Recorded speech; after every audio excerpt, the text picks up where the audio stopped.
Sveiki! Es esmu Rūdis. Šodien es gribu pārbaudīt, vai latvieši ir godīgi vai nē.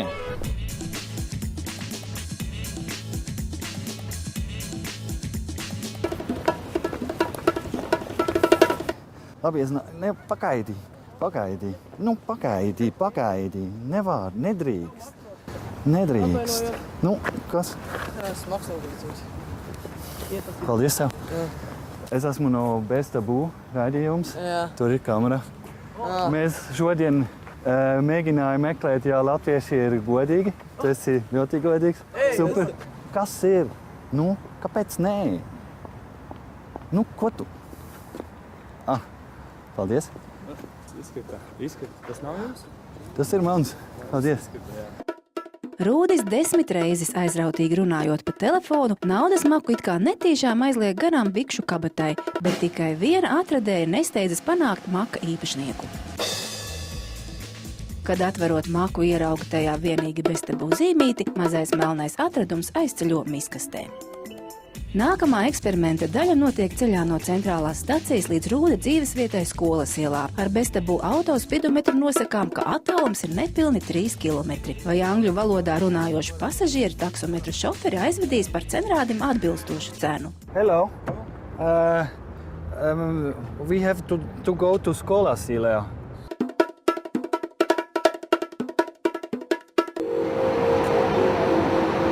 We have to go quickly to Central Station.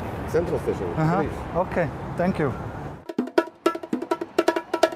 Otri 2 taksometru šoferi vairs Rūdim čeku nedeva, bet 3 latu lielā summa pieauga līdz 5 latiem. Mums atrada šo pašu gabaliņu par 3 latiem. Kāpēc jūs ņemat 5? Close the door! Kas?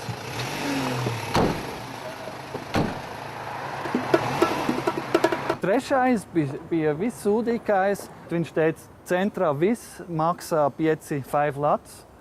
Un pēc tam es teicu, bet latviski 3 lati apmēram maksā, kāpēc viņš neieslēgts skaitītājs.